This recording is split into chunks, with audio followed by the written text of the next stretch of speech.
back, everybody, and Merry Christmas. Today we are in creative mode so that I can kind of show you what I made for my viewers.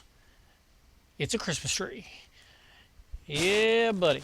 It took me a couple of tries to get it kind of the way I wanted it. I, uh, I'm not very good at making Christmas trees, but I knew I wanted to at least use some form of blinking lights. Thus, we have the Jeb sheep. Each one of them are named Jeb so that they cycle through, and I wanted to make sure the tree was large enough so that it looked like they were little blinking lights. So we got the star on top. We used the entire island, and I did do it all the way around in a circle. And of course, every tree, as you know, has to have the bald spot, and you always put the bald spot in back. And of course, my daughter said, well, maybe that's why you have a bald spot in the back of your head. Funny, funny. All right. I have been still looking for a new home. All right. We started off, as I showed you last week, right here on this survival island. And I am still playing survival. I went into creative for the tree. Um, we explored straight west, and we ended up over here, which actually is not a bad location. It does have a savanna biome, a plains biome, a forest, a high hills, a desert, and an ocean, all relatively close together. But I decided to also start looking a little bit farther around my area, and to the east I found this savanna biome. And right here on the border is a village, but there's really no other biomes. So I decided to look even farther. Right here, I found a mushroom island. Now I want to save those coordinates because eventually I want to build a portal to that island and mine for some mycelium. Over here in this snow biome, right here are some ice spires. Not really much in the ways of resource, but it just looks pretty cool. Now I want to go ahead and take you out here to this first location I was telling you about, so that you can kind of look and see what I have done so far. So, cool transition, and we're here. Alright, this was the first village that I ran into over here. I started making my map on this side, and it's right here. Pretty good location. Like I said, it had a lot of biomes very, very, very close together. Had the village, mesa, forest, plains, high hills, desert out that way.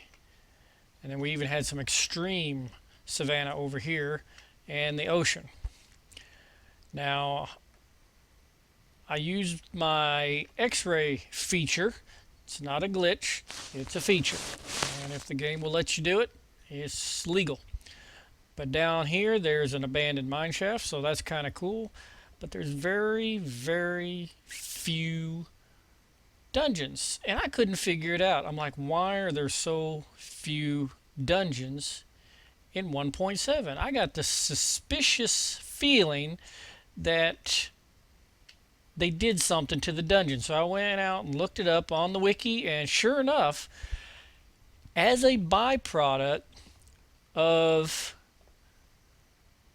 basically reducing the amount of caves, they only have dungeons at the end of caves, and because there's less caves, there's less dungeons.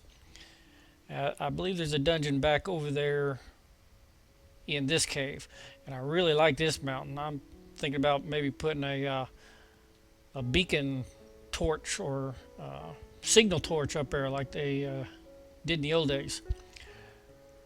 So finding dungeons are more rare than they used to be. And I thought long and hard about this because I like saddles, I like name tags, I like the records, and I'm like, how in the world am I going to get all these cool items? You know, even melon seeds were only in dungeons, but with this new update, jungles have lots of melons, so we don't have to worry about that. You can fish for name tags. You can fish for saddles. So basically, instead of doing more caving for all your treasures, you can just fish for them. So I guess they have done some good game balancing, which is not bad. Anyway, this right here, I've been looking around showing you what's all within the perimeter. But starting right here, this will be my first mine shaft, digging straight down and maybe just building my compound right around here and just connect it right into the village.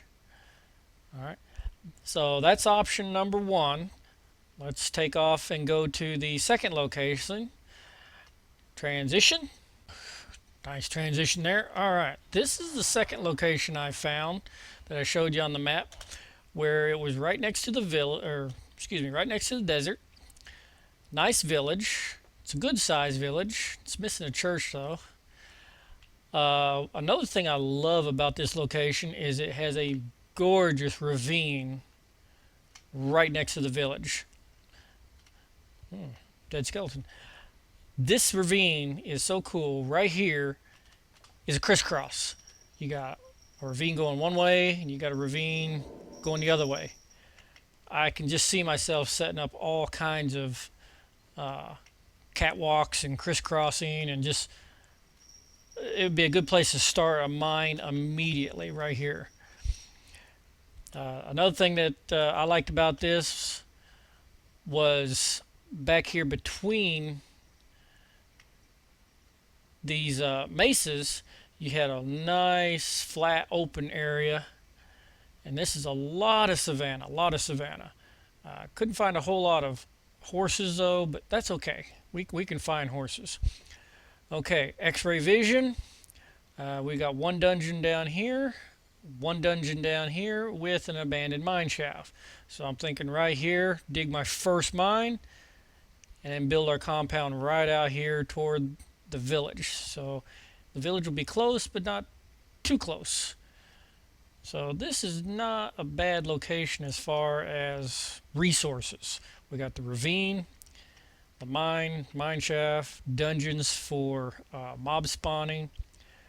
We got the village nearby for trade, which this season I really want to see if I can get the perfect villager. I've been trying to study up on how to do that and create that, and I'd like to give that a try. All right, back to the map real quick. Transition. All right, back at the island. All right, let's take a look at the map, and I would like your opinion on something. All right, we have found two pretty good little savanna locations so far. Now, what I would like to do is go ahead and try to finish exploring. I calculated it out that for every map, it's approximately 1,600 feet. So if there's 5,820 feet to the mile, basically every 4 maps is 5 miles. So 4 by 4, that's 5 square miles, which I've pretty much explored 5 square miles. But I've got an 8 by 8 board up here. I would like to try and go ahead and explore a 10 by 10 square mile worth of land and see what other locations I can find. I'm really enjoying the exploring. I know that I'm not filming a lot, but I am having fun. So, my question to you is, should I go ahead and make one of these locations my home and explore later? Or should I go ahead and finish exploring and then try to find a place to call home? Let me know. I do want to try and start a creative feedback and make sure everyone is participating and everyone is involved. I don't want anyone to think that I'm just doing whatever the heck I want. I do appreciate. I saw that. I do appreciate feedback. So, Merry Christmas, Happy Holidays, Happy Kwanzaa, Happy Hanukkah, whatever holiday you wish to celebrate. I wish everyone the best for the new year, and I will see you all next time.